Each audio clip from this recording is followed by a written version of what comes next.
Oh man. The moment Donkey Kong Bonanza was announced during the Nintendo Switch 2 reveal event, I knew it was a game I needed to play. I'm a huge fan of platforming games and collectathons, so the game launching as a new collectathon where you can literally smash through the entire level as you see fit, I knew I was the prime demographic for this game. But I was not expecting the news that the game's development was being headed by the same team behind Mario Odyssey, which is still one of my favorite games to come out on the Nintendo Switch from Nintendo. And after playing it, I can see they put the same level of detail they put into Mario Odyssey into Donkey Kong Bonanza. I was confused why this wasn't a launch title for the Nintendo Switch 2, which would have been a powerful console launch with this and Mario Kart World. But luckily, it wasn't too much of a wait to get my hands on this game. The last time we got a new Donkey Kong game was 2014 with Donkey Kong Tropical Freeze. That means it's been 11 years since we last got a new Donkey Kong game. And Donkey Kong has gone through a little bit of a change in design since that last game. Now, when it comes to the new design, I'm a little conflicted on it. While I'm still getting used to the new design choice, he is far more expressive in Bonanza than any of the previous Donkey Kong games.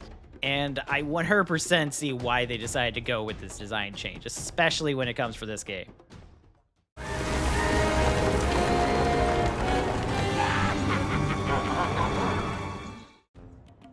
In Donkey Kong Bonanza, DK now operates a new mining operation that collects gem-like bananas that sprout from the ground. But when the Void King, a rival mining operation, steals all the bananas and causes a collapse of DK's mining operation, DK is flung underground and has to go to the sublayers of the earth to stop him and find a way back to the surface. Along the way, he runs into a young Pauline, who is also looking for a way back to the surface. At first, Pauline is very shy and scared of the situation she's thrown in. But as the game progresses, you get to see her build up her confidence with her singing and her trust in DK. The two team up and are told about the legendary Banandium root, located at the planet's core, which can grant any wish, and thus is their best way to return home. Finding that their new team up is the perfect combination in order to take down the Void King and his employees Poppy Kong and Grumpy Kong. This dastardly group aims to stop DK from reaching the planet's core so they can get the Banandium root all to themselves, causing all kinds of chaos to the different sub-layers they have passed through in an attempt to keep DK from getting any further. With the help of the local citizens of each layer, DK can undo the damage the Void King is leaving around and continue his path to the planet's core.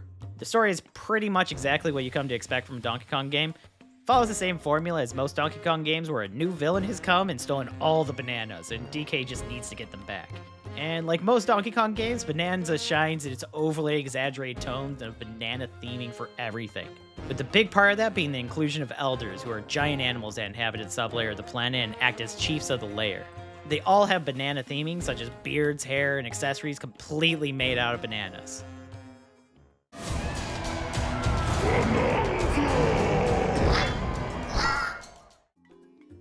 The elders are not just a gimmick to the game's story and humor, though. They actually have a strong connection to the gameplay of the game. Each elder gives you a special power-up that allows DK to borrow the power of that elder in order to get past obstacles and increase his power. These power-ups are known as the Power of Bonanza, which you can trigger by having Pauline sing to bring the power out in DK when he has enough banana energy gathered from the Banandium across the level. While there is the obvious Kong elder, there are also some more surprising ones, such as a Zebra elder, an Ostrich elder, and more. Each giving new ways to explore the terrain of the sublayers, like the Zebra Bonanza, which allows DK to run faster across collapsing paths, or the Ostrich Bonanza that allows DK to float across large gaps in the map to access floating platforms or high up areas. By far, my favorite Bonanza was the Kong Bonanza, which gives you some extra punching power for destroying everything in your path. Like I mentioned before, one of the standout features of Donkey Kong Bonanza is the destructible worlds. And when I say destructible, I mean destructible, as you can pretty much level the entire map to a nearly flat plane. You can pick up sections of the ground to throw it at enemies or ride it like a skateboard, or simply punch your way through it. Don't worry though, if you end up going a little too crazy with your rampage of destruction, you can always reset the map back to normal in the pause menu. This brings the stage back to its original intact self, ready for you to start your voyage of destruction once more. There are some parts of the map that are indestructible, but I found myself thankful for this. Otherwise, my tirade would have found that the map was completely unusable otherwise. Which, even with those barriers, I still found myself punching through the side of a mountain and nearly falling off the map as a result, multiple times during my playthrough of this game. Especially after using the sonar ability to detect nearby banana challenges and collectibles. By smacking the ground, DK is able to see a flashing silhouette of points of interest around you. Some of these points of interest being the challenges for the sublayer. Each sublayer has several challenges that can be accessed from either portals or from barrels that are found across the map. These will transport you to special challenge stages. The level of difficulty in challenge itself can range from things from stopping a certain number of enemies to getting past a platforming challenge. While the challenges don't vary too much and some can be fairly easy, there are special ones that bring Donkey Kong's legacy to life. Like a challenge to get across a stage reminiscent of the first level of the original Donkey Kong Country. There are plenty of these stages bringing the legacy of those games to Bananza, but I'll leave those as a surprise for the longtime fans looking to play the game for yourself. The challenges are very fun. They also give you a reward in the game. Each challenge gives you the opportunity to earn either 1 or up to 3 golden bananas.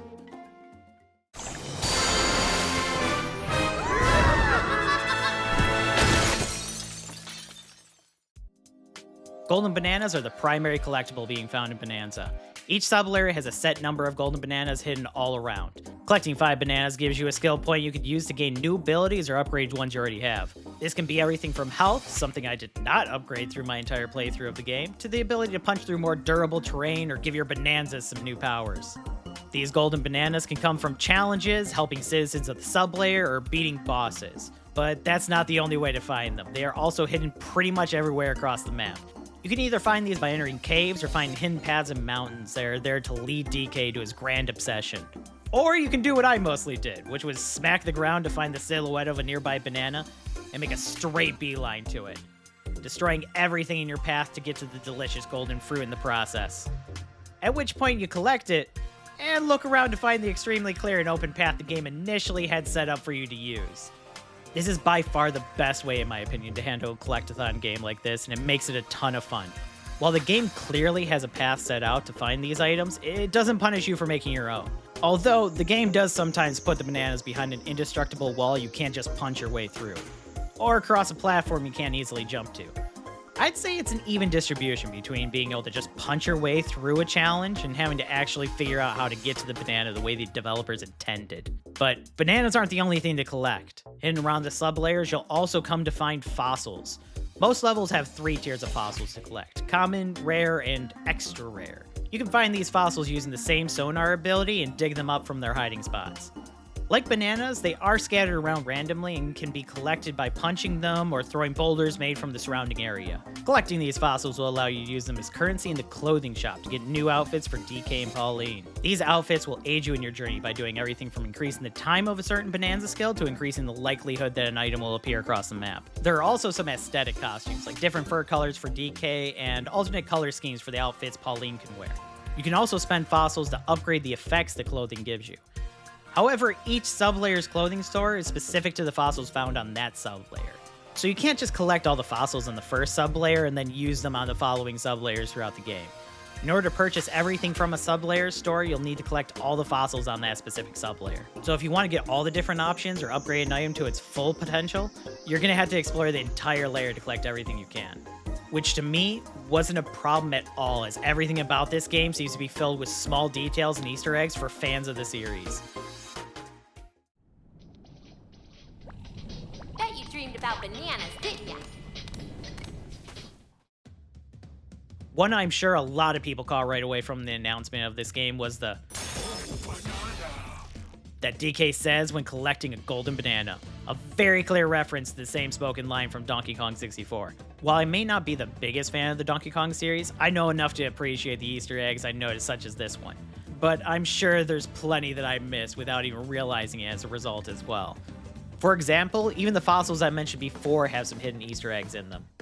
While the upper layers have normal-looking fossils like ammonites, preserved leaves, and triceratops skulls, as you get further into the game, you'll find some that Donkey Kong Country fans will recognize pretty easily, such as the beaver and zinger enemies from the Donkey Kong Country series. Even things like the ostrich Bananza being a clear reference to Espresso the ostrich, who is a friend of DK's that has helped him out in the past games to get over large gaps in the map and speed through levels. Rambi even makes a direct cameo alongside Cranky Kong, who will ramble on about how he had to come to the sublayers to help because the leader of the bunch, DK, couldn't be found anywhere. Across the levels, you can also create getaways in certain spots that allow you to restore your health and gain some bonus health. In these getaway areas, you can listen to music you collected from defeating enemies. After unlocking the first getaway, you gain a record aptly named Getaway, which is a clear reference to the DK rap from the game Donkey Kong 64.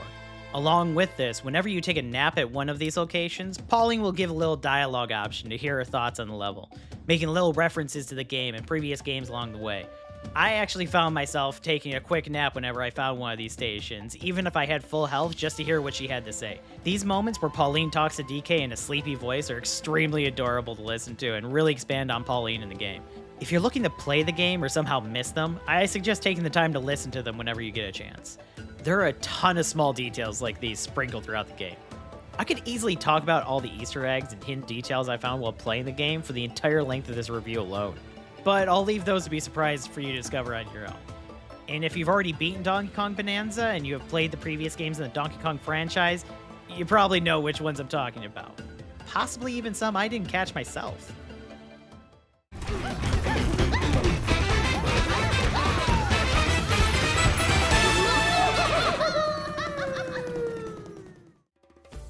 Donkey Kong Bonanza has managed to cement itself as one of my favorite collectathon platformer games. Right up there with the original Banjo-Kazooie, Spyro Legend of the Dragon, Ratchet & Clank, and yes, of course, Mario Odyssey, which, as I said before, was the same team behind Donkey Kong Bonanza. During my playthrough of Donkey Kong Bonanza, I experienced something I haven't in a long time while playing games: a complete loss of awareness of time. I would start playing the game when I got off work at 5 p.m., play the game for only a couple minutes, and then somehow it would already be 9 p.m. The game would just capture my attention, completely making me lose all concepts of how long I'd been playing.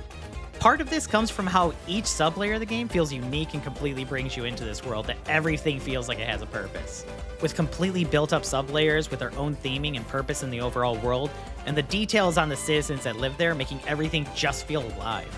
The controls did take a moment for me to get used to, with the primary buttons being to punch up, down, and forward. But once I got a handle on it, oh boy, the terrain of this world stood no chance for my button mashing to get to that banana I saw using the sonar, all the while chanting, "Ooh, banana," along with DK whenever I finally got to it. Every small detail in this game kept me locked in from the start.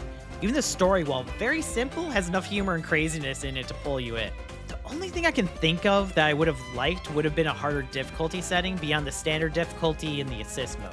Most of the bosses I found myself being able to easily beat by just spamming the punch button after activating Kong Bonanza. But this is a very small complaint, as the lack of a harder difficulty didn't ruin my experience from the game. It just would have been a nice thing to have. Overall, I give this game a 5 out of 5. I can't think of any other game as of recent that is more deserving of this score. This game is some of the most fun I've had in a while, and as soon as I'm done with this review, I'm planning to go back and play some more. But hey, let us know in the comments what you thought of the game. If you have suggestions for other games you think we should play, let us know as well. Until next time, this has been Brad with the Bickering Nerds.